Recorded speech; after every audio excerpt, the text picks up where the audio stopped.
a thawing in Cold War tensions. As a result of détente, Soviet leaders allow thousands of persecuted Russian Jews to emigrate. Many eventually settle in the United States. At New York's Kennedy Airport yesterday, 600 Russian Jews arrived, allowed to enter the United States under new immigration rules. Over the decade, nearly 40,000 Jewish refugees from the Soviet Union settle in Brighton Beach, a working-class Jewish neighborhood on the southern tip of Brooklyn, New York.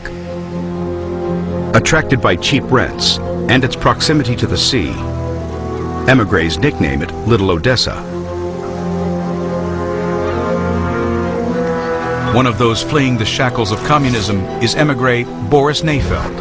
I want to drink for America because I think American country, this is freedom country and a lot of democracy. The new arrivals. After failed attempts to pursue a legitimate career as a painter and a taxi driver, Boris Neifeld begins pursuing his version of the American dream. I'm rob synagogue.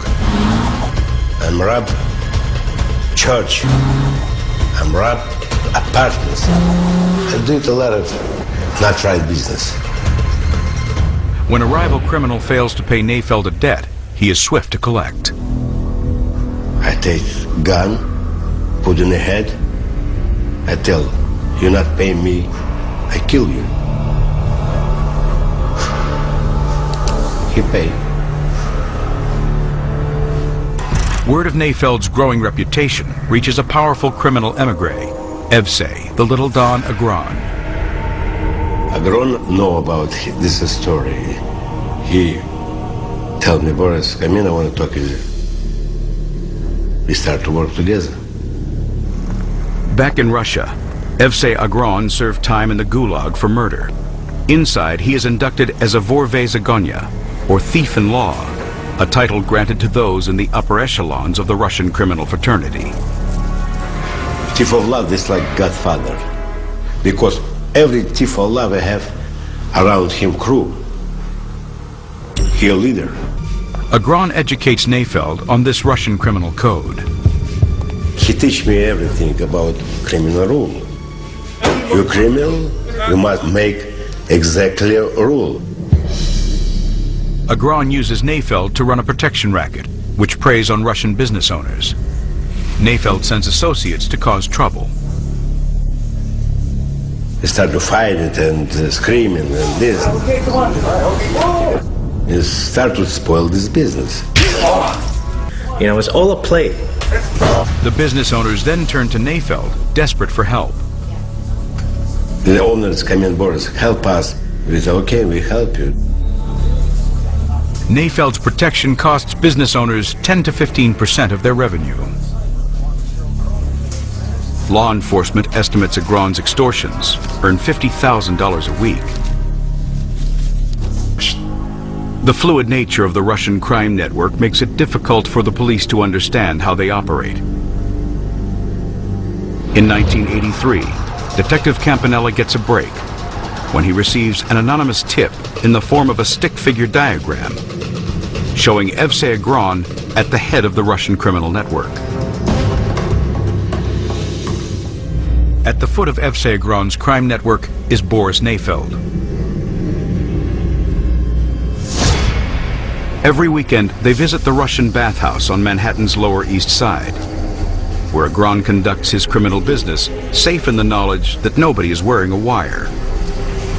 When you not trust people, you go together for Russian bath, clothes out, you go sit down and talk about everything. Agron's repeated attempts to muscle in on the Franzese Markowitz gas tax scam makes him a man with many enemies.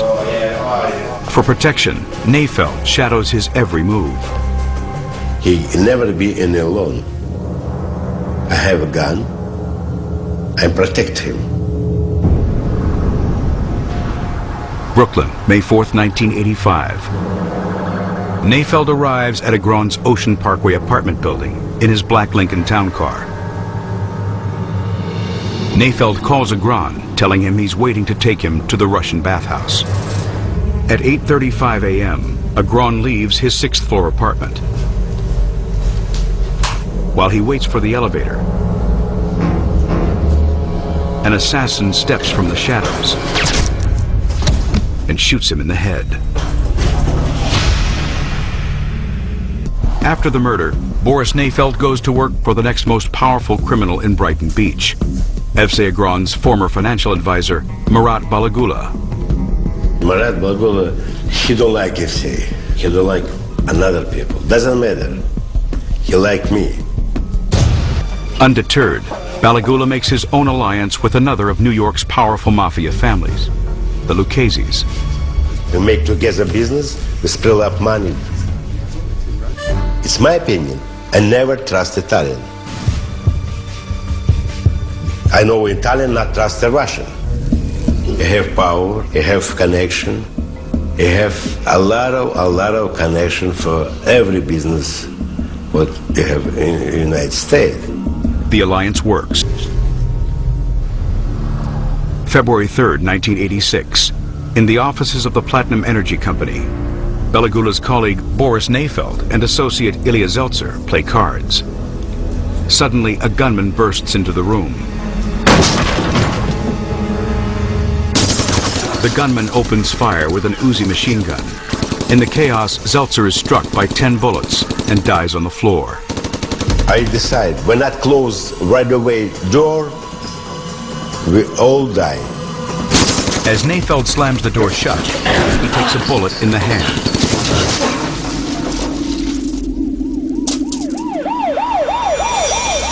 At the hospital, the police question Neyfeld about the identity of the shooter. And the police tell me, you know who's shoot you. I tell you, I don't know who shoot. Because I want revenge myself.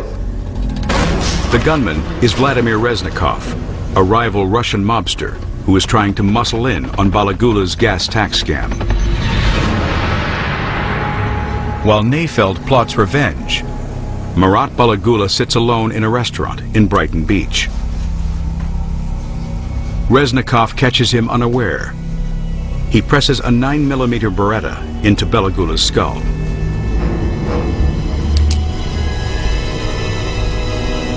Tell, I wanted $2 million. I tell him, listen, you not pay me this money, you're dead. Balagula agrees to pay. But instead, he reaches out to the Lucchese crime family. Angered by the threat to one of their biggest earners, the Luccheses agree to take care of Balagula's problem.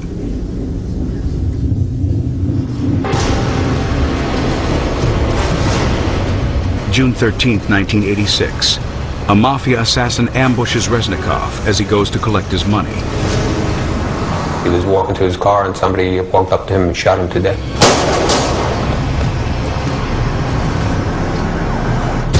Intent on killing Reznikov himself, Boris Neyfeld finds someone else has beaten him to it. Before I found out him, Italian guy killed him. Balagula is safe, but his reign as the premier Russian crime boss in Brighton Beach doesn't last long. In 1989, he's busted and jailed for credit card fraud and gas tax evasion. After serving his criminal apprenticeship under Murat Balagula and Evsei Agron, Boris Neyfeld is now busy building his own crime empire. I started to make narcotic business in the United States. I send people mule, and the mule bring heroin here. I'm bring pure. I don't want it cut. He gets a phone call. And the wife called me, tell me, Boris, the police found out grenade in under your trunk. He try tell money who's give order for kill him. For double-crossing Neyfeld, Slepenin wants money. He told money I wanted $50,000 for this information. Money tell, okay, I pay you $50,000. Tell me who's did this. Slepenin reveals that it was Neyfeld who hired him to kill Elson. The gunman riddled the car with bullets. Slepenin is shot numerous times in the back and head. Money killed him because he don't want to pay money. Honestly, I'm trying to kill him all the time. He's a very lucky guy. One guy who's broke rule, all organization destroyed. When start to run and hide it, you must forget your family, your wife, your child, your friends. You must be born again. You like better guy for criminal people. You pay for a lawyer, you send food, cigarette, narcotic for prison and take care of family. After his release from prison for drug trafficking in 1998, Boris Neifeld is unable to escape his life of crime. In February 2009, he pleads guilty to money laundering. You can stop crime. Remember I tell you about Jesus? When you go to, and you die? Who is around him? Two guys who's criminal.